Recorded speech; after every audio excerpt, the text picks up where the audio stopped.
क्या आपको मार्वल के हीरोज पसंद हैं? Iron man, captain America, Spiderman, doctor strange, Hulk, black panther, Thanos या फिर ब्लैक विडो? अगर हाँ तो क्या आप जानते हैं कि ये सारे कैरेक्टर्स एक इंसान के दिमाग में तब बने थे जब वो लोगों की डांट सुन के झाड़ू मारते थे या फिर कॉफी को सर्व कर रहे थे, और इस इंसान का नाम है स्टैन ली। आइए देखते हैं कि इन सारे सुपर हीरोज की शुरुआत कैसे हुई। स्टैन ली का असली नाम स्टैनली मार्टिन लाइबर था। वो न्यूयॉर्क में 28 दिसंबर 1922 को पैदा हुए थे। स्टैन ली के पिता एक ड्रेस कटर थे और उनकी फैमिली की फाइनेंशियल कंडीशन काफी खराब थी। ग्रेट डिप्रेशन के दौरान ली के पिता को काम नहीं मिल रहा था। तभी स्टैनली को समझ आ गया था कि उन्हें भी अपने घर में पैसे लाने के लिए मेहनत करनी पड़ेगी। इसलिए स्टैनली ने बचपन से ही छोटे छोटे काम करने शुरू कर दिए ताकि वो अपनी फैमिली को सपोर्ट कर सके। ली पढ़ाई के साथ साथ सैंडविच डिलीवर करते थे। उन्हें रीडिंग और राइटिंग बहुत पसंद थी और उनकी पहली राइटिंग जॉब ऑब्ituary लिखने की थी, यानी न्यूज़पेपर में मरे हुए लोगों के लिए डेथ नोट्स लिखना। इसके बाद 1939 में जब ली 17 साल के हुए तो उनके अंकल ने उन्हें टाइमली कॉमिक्स में जॉब दिलवा दी। ली टाइमली कॉमिक्स के एडिटर मार्टिन गुडमैन के असिस्टेंट थे। ली को बहुत ही मामूली काम मिला था, जैसे कि पेन में इंक भरना, लोगों को लंच तैयार करके देना और फाइल्स ऑफिस के एक कोने से दूसरे कोने में लेके जाना। कभी कभी ली को कॉमिक्स में एडिट करने का काम मिलता था। ली का सबसे पहला पब्लिश्ड काम कैप्टन अमेरिका में था। तब स्टैनली को कॉमिक्स में डायलॉग लिखने का मौका दिया गया, पर ड्राइंग वाला काम उन्हें अभी तक नहीं मिला था। स्टैनली का टैलेंट देख के 19 साल की उम्र में उन्हें थोड़े टाइम के लिए टाइमली कॉमिक्स का एडिटर बना दिया गया। ली को अपनी पहली कॉमिक बनाने का मौका मिला। उनके पहले सुपर हीरो का नाम डिस्ट्रॉयर था। इस सुपर हीरो को 1941 में मिस्टिक कॉमिक्स में देखा गया। कई सालों तक स्टैनली ने टाइमली कॉमिक्स में एडिटर की पोस्ट पे काम किया और 1942 से 1945 वर्ल्ड वॉर 2 के दौरान उन्होंने यूएस आर्मी में भी काम किया। वर्ल्ड वॉर 2 के बाद उन्होंने टाइमली कॉमिक्स को एक और बार ज्वाइन किया। 1950s में टाइमली कॉमिक्स का नाम एटलस कॉमिक्स रख दिया गया। स्टैनली ने 1950s के एंड तक एटलस कॉमिक्स के लिए काम किया, लेकिन 50s के एंड में वो इस काम से थक गए थे और उन्होंने कॉमिक्स को छोड़ने का सोचा। उस टाइम पर एटलस कॉमिक्स का राइवल डीसी कॉमिक्स था, जो बहुत फेमस हो रही थी। एटलस कॉमिक्स लोगों में उतनी फेमस नहीं थी क्योंकि डीसी कॉमिक्स के सुपर हीरोज बहुत फेमस थे। एटलस कॉमिक्स के ओनर मार्टिन गुडमैन ने स्टैनली को रोकने की रिक्वेस्ट की क्योंकि उन्हें पता था कि अगर डीसी कॉमिक्स को कोई हरा सकता है तो वो बस स्टैनली ही है। स्टैनली ने मार्टिन गुडमैन की बात सुन ली और नए सुपर हीरोज बनाए जो लोगों को बहुत पसंद आए। 1961 में स्टैनली ने जैक कर्बी के साथ मिलकर एक सुपर हीरो टीम बनाई जिसका नाम फैंटास्टिक फोर था। वो लोगों को बहुत पसंद है। फैंटास्टिक फोर के आने के बाद एटलस कॉमिक का नाम मार्वल कॉमिक्स रख दिया गया। इस दौरान स्टैनली ने बाकी फेमस एडिटर्स के साथ काम भी किया, जैसे कि जैक कर्बी और डिट्को। इन लोगों ने दुनिया के सबसे फेमस सुपर हीरोज बनाए, जैसे कि स्पाइडरमैन और हल्क। स्टैनली ने अपने इंटरव्यू में बताया था कि फैंटास्टिक फोर बनाने के बाद उनके पब्लिशर ने उनसे बोला कि अब एक नया सुपर हीरो बनाना पड़ेगा। ली उस दिन घर गए और नए सुपर हीरो के बारे में सोचने लग गए। वो घर पे बैठकर सोच रहे थे कि वो अपने अगले सुपर हीरो को क्या पावर्स दें, और तब उन्होंने एक मक्खी को दीवार पर चढ़ते हुए देखा। उस मक्खी को देखकर उनके दिमाग में आया कि क्यों ना नेक्स्ट सुपर हीरो को दीवार पर चिपक के क्रॉल करने की सुपर पावर दी जाए। पर जब वो नाम सोचे थे तो उनके दिमाग में अलग अलग आइडियाज आए, जैसे कि fly man, mosquito man, spider man. आप तो जानते ही होंगे इन नामों में से कौन सा नाम सिलेक्ट किया होगा। ली ने इसके बाद सोचा कि क्यों ना स्पाइडरमैन को आम लोगों की तरह पर्सनल प्रॉब्लम्स दी जाए ताकि सब लोग रिलेट कर सकें, और साथ ही साथ स्पाइडरमैन को टीनेजर बना दिया जाए क्योंकि आज तक किसी ने टीनेज सुपर हीरो को नहीं बनाया था। स्टैनली ने स्पाइडरमैन के कैरेक्टर पीटर पार्कर को नॉर्मल इंसानों की तरह शर्मीला और इंट्रोवर्टेड बनाया ताकि सब लोग उसके साथ अटैच हो पाए।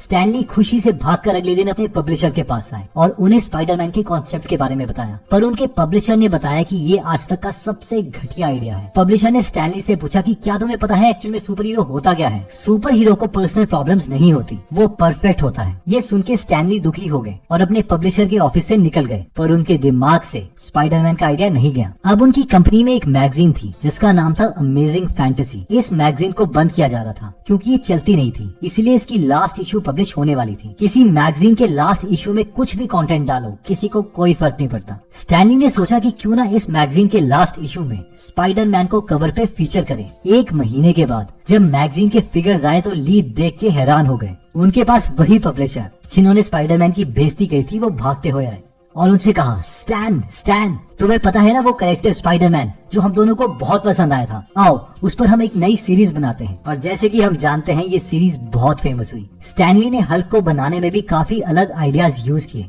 एक इंटरव्यू में ली ने बोला था कि उन्हें हल्क के आइडिया फ्रैंकेनस्टीन मूवी देख के आया था, जिसमें फ्रैंकेनस्टीन एक मॉन्स्टर होता है, पर एक्चुअल में फ्रैंकेनस्टीन किसी को नुकसान नहीं पहुंचाना चाहता। वो एक अच्छा मॉन्स्टर था, वो दिखने में डरावना था, इसीलिए लोग उससे दूर भागते थे।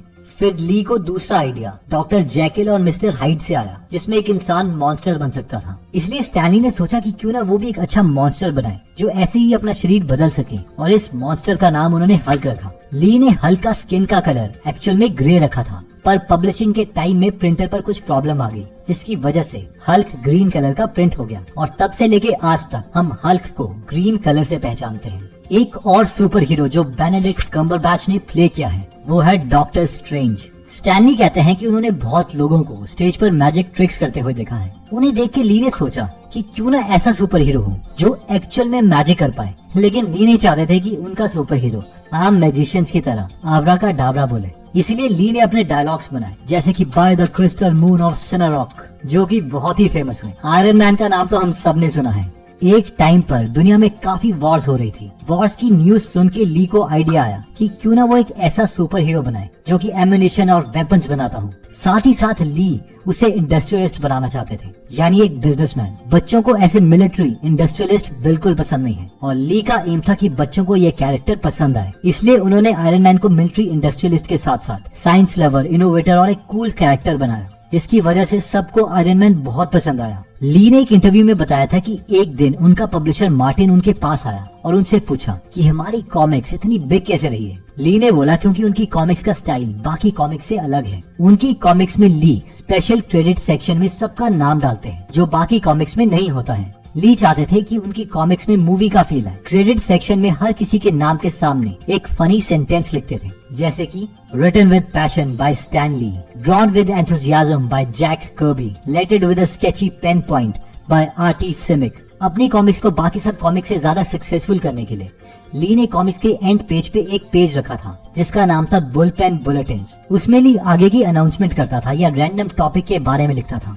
इस पेज की वजह से रीडर्स को ऐसा लगने लगा कि वो ली को पर्सनली जानते हैं। इसके साथ साथ स्टैनली ने कॉमिक्स के कवर्स पे कुछ अलग लिखने की कोशिश की, जैसे कि एक कॉमिक के कवर पर ली ने लिखा था, ये शायद सबसे अच्छी स्टोरी ना हो, पर हमने आपको आज तक बहुत सारी अच्छी स्टोरीज दी हैं, इसलिए ये स्टोरी भी आपको खरीदनी चाहिए। सबको लगा ली का दिमाग खराब हो गया है, पर ली का आइडिया काम कर गया और एक कॉमिक उनकी बेस्ट सेलिंग कॉमिक बन गई। यहाँ तक तो ली के फैंस को मेल भी आए जिनमें लिखा था कि उन्हें ली की ये बात बहुत पसंद आई। स्टैनली को अपनी कॉमिक्स में लेटर्स टू द एडिटर वाला सेक्शन रखना बहुत पसंद था। इन सेक्शंस में फैंस की एडिटर के लिए लेटर्स होते थे।